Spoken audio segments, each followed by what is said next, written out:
Okay, so we're about to go back here live to the hearings. I had to make a phone call, so. Says the states actually cheated and fixed the results. He even claims that millions of Trump votes were deleted. And he's doing that while his own Department of Homeland Security is saying the election was the most secure in American history. And there's no evidence that any voting system deleted or lost votes, changed votes, or was in any way compromised. That's what our own U.S. government is saying. When the head of government, the president, is saying just the opposite. That's not true. It may make him feel better about the fact that he lost badly, but we shouldn't have to put up with it. So I have a question for both of you. Has Okay. Facebook or Twitter conducted an in-depth post-mortem review of election misinformation spread on your platforms? Not just what you label, but how far the misinformation reach. Have you done that kind of a post-mortem? Senator, we will do that analysis, and also we are commissioning and working with independent academics to enable them to do the studies themselves and to publish what they find without any intervention or permission required from Facebook. Thank you, and we are doing the same, including opening up our APIs to researchers to make sure that others are able to see what we may not see ourselves. will that be made available to us? Can other people see that results of that that study you're going to do? Both of you, I'd ask. Senator, yes, the academic research is going to be public, and the academics are going to be able to publish this themselves without even having to get Facebook's approval over what they publish. Thank you. Mr. Dorsey? And we'll make our reports and findings public as well, so everyone can learn. I'll look forward to reading them. And I'm actually, one member of the Senate will actually read them. So thank you. Because, you look at some of the things that went on. There was I know Senator Blumenthal and others have raised this question about the Steve Bannon putting on a video. Think of what it did. It called for the murder, the beheading of Dr. Fauci and the director of the FBI, Christopher Wray. Just think what that does. I mean, the FBI director travels with security all the time. Dr. Fauci and his family are private citizens. They're calling for their beheading. And it was seen by, I think, 200,000 people on Facebook. Well, now, if you're going to have Not seen by normal people. somebody threatening to murder somebody, what do you do? What do you do about that? What about somebody threatening I mean, how do you that's catch a that? politician Because to I put mean, I was a all prosecutor. Trump supporters on a list? Prosecuted Sounds like murderers. Nazism to me. And we didn't have to face this kind of threat at that time.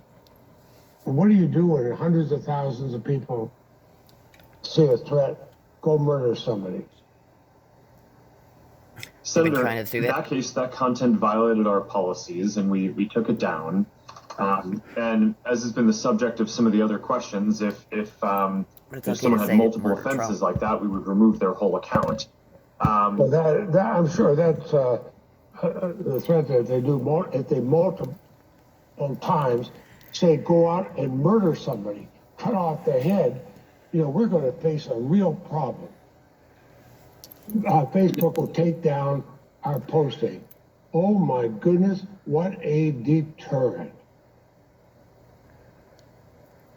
So, Senator, what we try to do is identify content that violates our policy before anyone in the community has to see it or even report it to us. And for some categories like terrorism, which I've cited before, about 98 or 99% of the content that we take down our AI and human systems find before anyone even has to report it to us. On hate speech, we're up to 94% of the content that we take down our AI systems and content reviewers find it before people have to report it to us. Oh, so I can be What we try called to a drive Trumpy on C, more effectiveness UNT is afterwards. basically finding Told more to and more of die, that harmful to eat content shit, earlier to choke before on it a is seen broadly penis, across our system. and all sorts of ask nasty you things, about but I that tell because, someone that they're immature for you speaking know, like that, and we've I had get the these bullying discussions charge. before. I'm deeply concerned about Facebook's role in spreading hate speech in Myanmar. Hate speech that helped fuel a genocide against the Muslim Rohingya people. And I mean, horrible. I've seen the pictures. I've seen some of the genocide. Now, you've made some progress about this since you and I had talked about it last.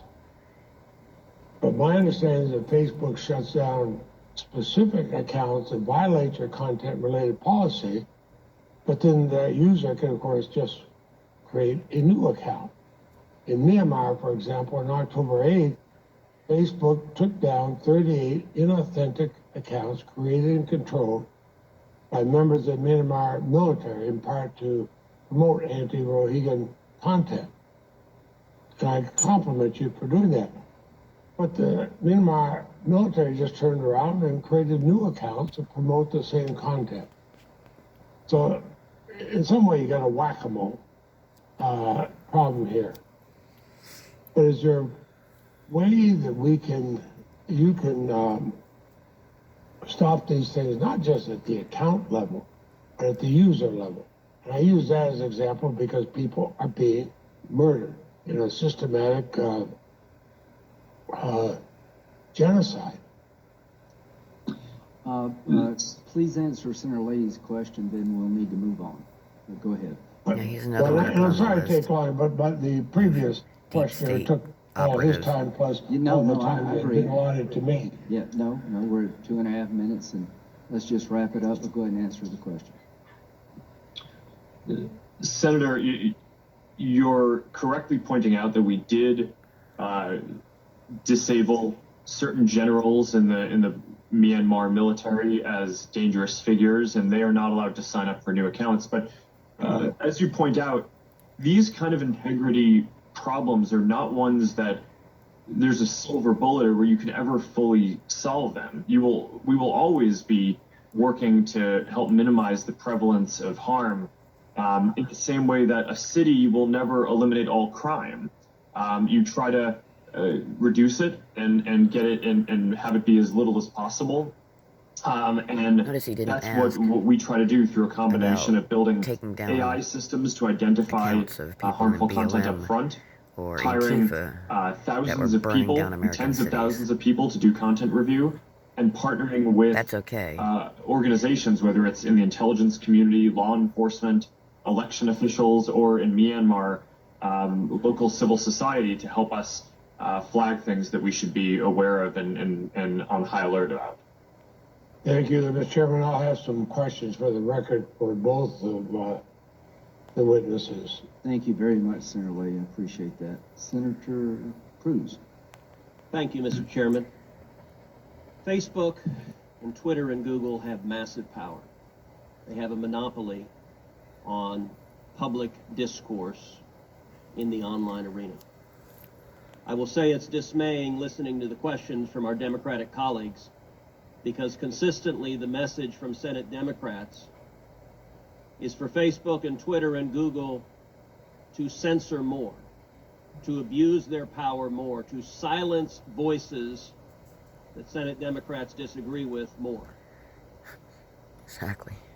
That is very dangerous if we want to maintain a free and fair democracy, if we want to maintain free speech. There was a time when Democrats embraced and defended the principles of free speech. There was a time when Democrats embraced and defended the principles of a free press. And yet there's an absolute silence from Democrats speaking up for the press outlets censored by big tech. There's an absolute silence for Democrats speaking out for the citizens silenced by big tech. Instead, there is a demand, use even more power to silence dissent. And that's a totalitarian instinct that I think is very dangerous. Extremely. At the same time that big tech exercises massive power, it also enjoys massive corporate welfare through the effect of Section 230, a special immunity from liability that nobody else gets. Congress has given big tech, in effect, a subsidy while they become some of the wealthiest corporations on the face of the planet. Mr. Dorsey, I want to focus primarily on Twitter and ask you initially, is Twitter a publisher? Is Twitter a publisher? Yes. No, we are not. We distribute information. So what is a publisher? An entity that is publishing under editorial guidelines and decisions.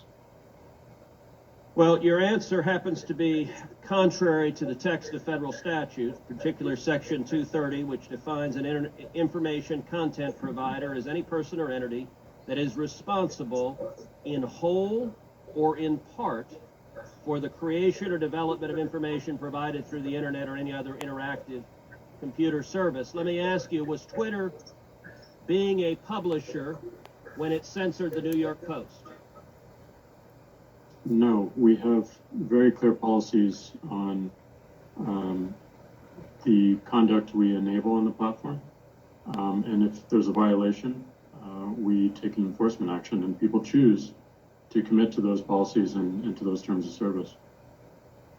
Except your policies are applied in a partisan and selective manner. You claim it was hacked materials, and yet you didn't block the distribution of the New York Times story that alleged to talk about President Trump's tax returns, even though a federal statute makes it a crime to distribute someone's tax returns without their consent. You didn't block any of that discussion, did you? Our policy was focused on distribution of the actual hack materials. Did you And block in the New York discussion of the president's tax return material?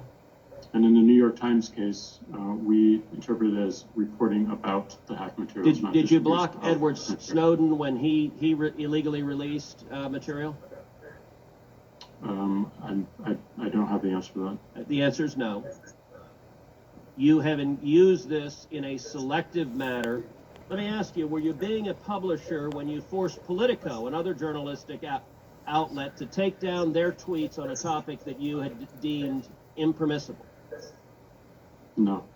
We were enforcing our policy and our terms of service. So on October 15th, Jake Sherman, a reporter at Politico, tweeted the following. I tweeted a link to the New York Post story right after it dropped yesterday morning. I immediately reached out to the Biden campaign to see if they had any answer. I wish I'd given the story a closer read before tweeting it. Twitter suspended me. So you actually have a reporter reporting on a story, asking the other side for comment, and Twitter says, "Hi, Jake Sherman, your account at Jake Sherman has been locked for violating Twitter rules." Now, what did the Politico reporter do? Immediately tweets after that, "My goal was not to spread information." Well, that's a little worrisome just in and of itself. "My goal was to raise questions about the story. Oh, my overlords in Silicon Valley, I was attacking the New York Post. You don't understand. I was attacking them," as I did in subsequent tweets, and see how the Biden campaign was going to respond. They later did respond. And then, not long after, Jake Sherman comes back with, "My account is clearly no longer suspended. I deleted the tweet." When Twitter is editing and censoring and silencing, the New York Post, the newspaper with the fourth highest circulation in the country, and Politico, one of the leading newspapers in the country, is Twitter behaving as a publisher when it's deciding what stories reporters are allowed to write and publish and what stories they're not? No, and that account was not suspended. It fell afoul of the hacked materials policy. We realized that there was an error in that policy and the enforcement. Hold on, corrected that I'm within literally 24 looking at the hours. tweet from Twitter that says your account has been locked. You're telling me that this is not an accurate... That's a lock and can be unlocked when you delete the... I understand that you have the star chamber power. Your answer is always, well, once we silence you, we can choose to allow you to speak. But you are engaged in publishing decisions. Let me shift to a different topic. Mr. Dorsey, does voter fraud exist? I don't know for certain. Are you an expert in voter fraud? No, I'm not. Well, why then is Twitter right now putting purported warnings on virtually any statement about voter fraud? We're simply linking to a broader conversation so that people have more information. No, you're not. You put up a page that says, quote, voter fraud of any kind is exceedingly rare in the United States. That's not linking to a broader conversation. That's taking a disputed policy position, and you're a publisher when you're doing that. You're entitled to take a policy position, but you don't get to pretend you're not a publisher and get a special benefit under Section 230 as a result. Exactly. That link is pointing to a broader conversation with tweets from publishers and people all around the country. Mr. Dorsey, would the following statement violate Twitter's policies? Quote, absentee ballots remain the largest source of potential voter fraud. I imagine that we would label it so that people can have more context in read through. How about this quote? Quote, third-party organizations, candidates, and political activists, voter fraud is particularly possible where, quote, third-party organizations, candidates, and political party activists are involved in, quote, handling absentee ballots. Would you flag that as potentially misleading? I don't know the specifics of how we might enforce that, but I imagine a lot of these would have a label pointing people to a bigger conversation. Well, you're right. You would label them because you've taken the political position right now that voter fraud doesn't exist. I would note both of those quotes come from the Carter-Baker Commission on Federal Election Reform. That is Democratic President Jimmy Carter and former Secretary of State James Baker. And Twitter's position is essentially voter fraud does not exist. Are you aware that just 2 weeks ago in the state of Texas, a woman was charged with 134 counts of election fraud? Are you aware of that? I'm not aware of that. If I tweeted that statement with a link to the indictment, would you put a warning on it that says, well, the Democratic Party position right now is voter fraud doesn't exist? I don't think it's useful to get into hypotheticals, but I don't believe so. You don't believe so? Well, we're going to test that because I'm going to tweet that and we'll see what you put on it. All right.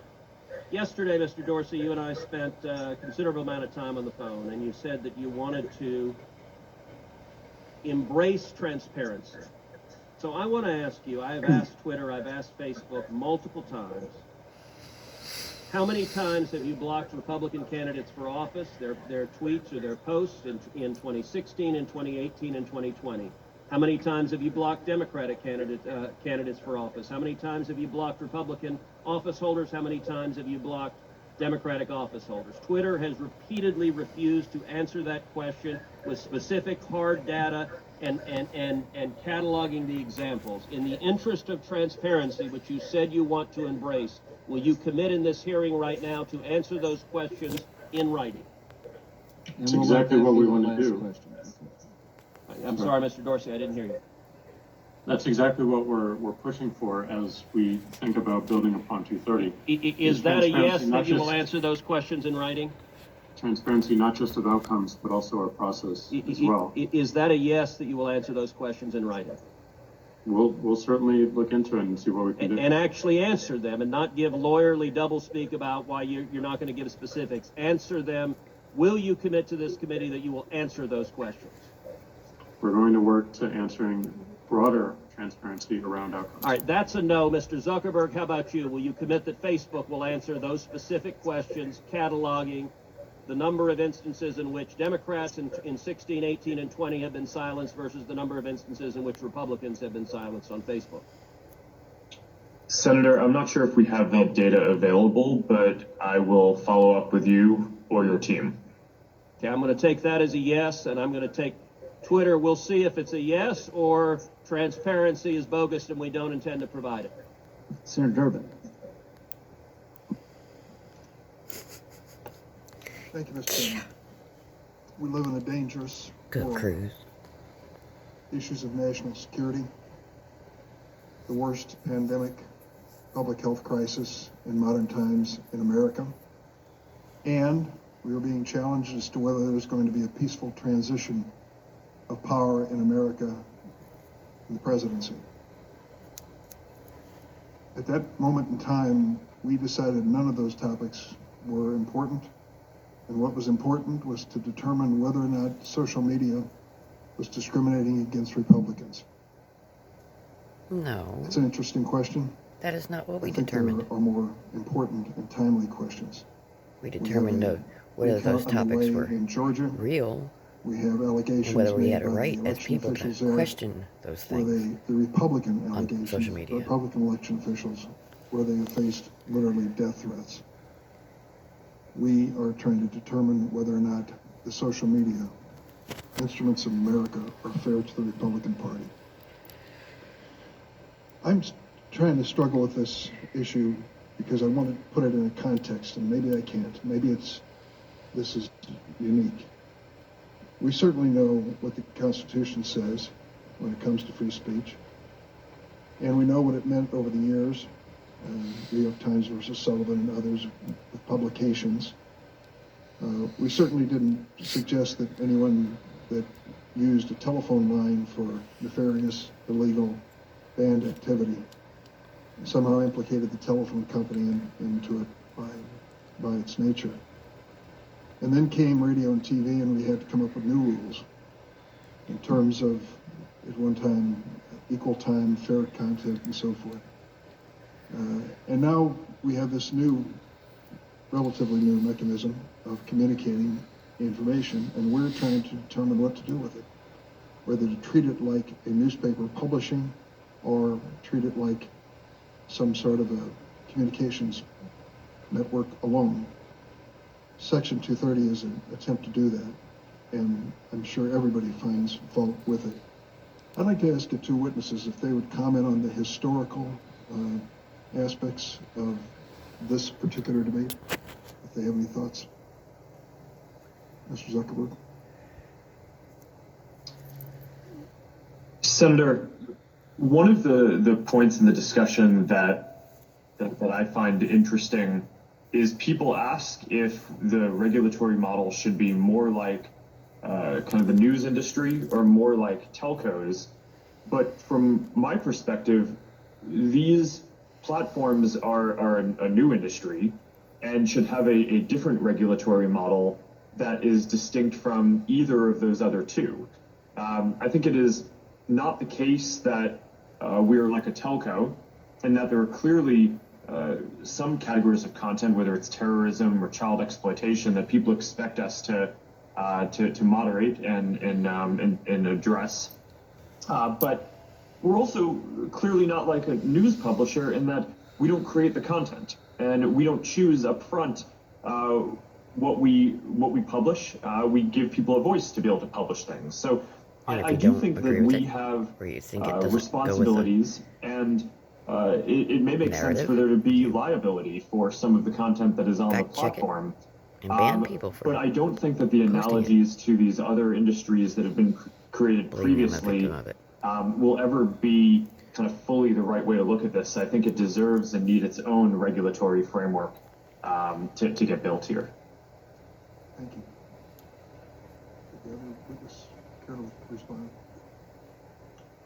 From a historical perspective, 230 has created so much goodness and innovation.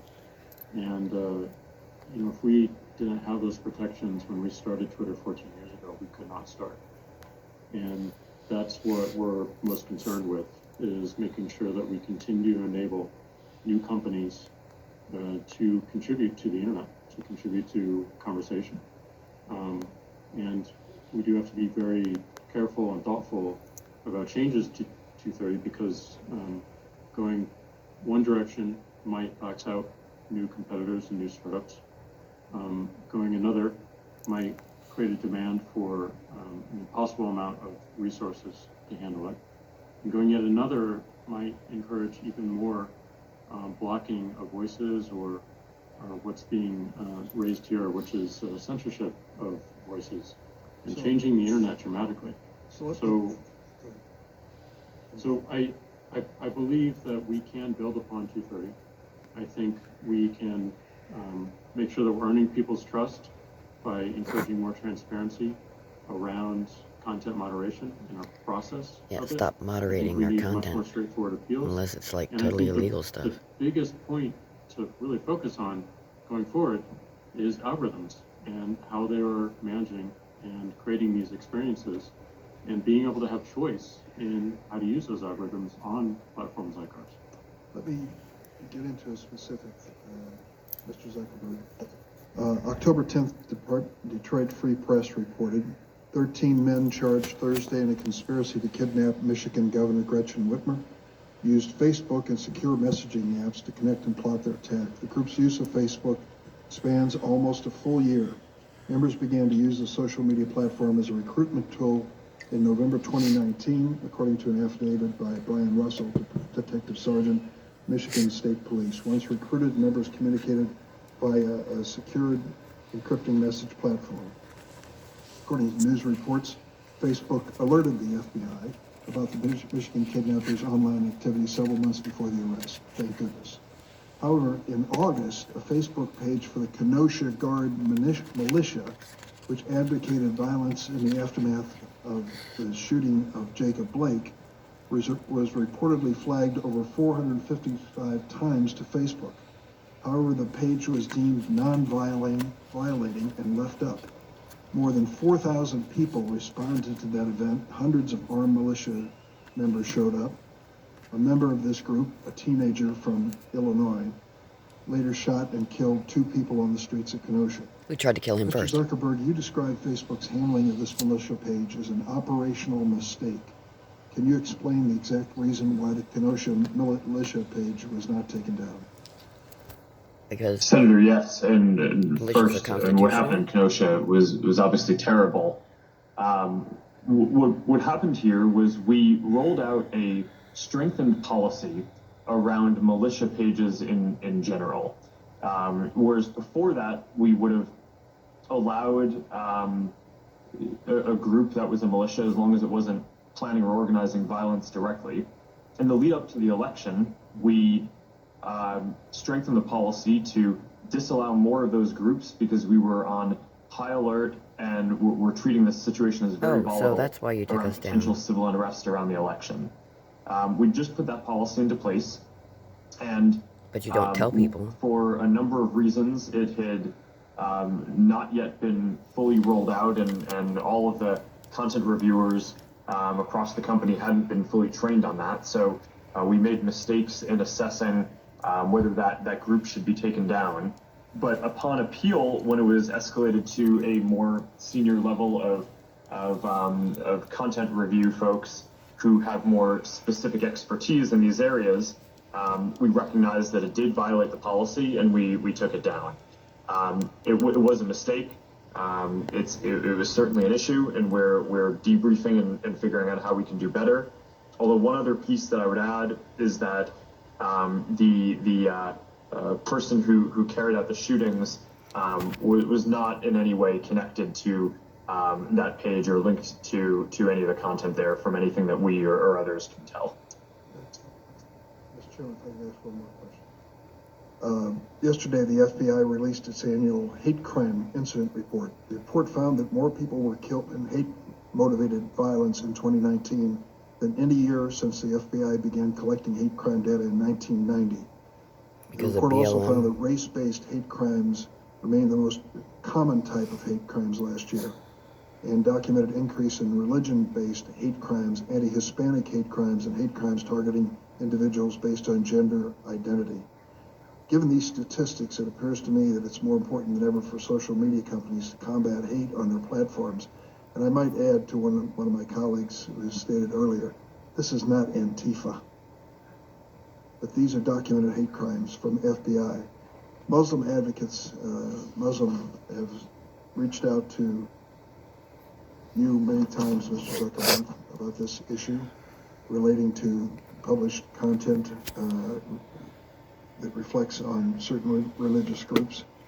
And you said at the hearing, you do not allow hate crimes on Facebook. Yet in May 2020, the Tech Transparency Project found more than 100 American white supremacist groups, many of them explicitly anti-Muslim, active on the platform both on their own group pages as well as auto-generated content. Facebook did nominally alter some of the content, but the hate groups largely remained. Are you looking the other way, Mr. Zuckerberg, in a potentially dangerous situation? Okay, what about the anti-Christian and anti-Jewish hate groups? No, Senator. This is incredibly important, and we take hate speech as well as incitement of violence extremely seriously.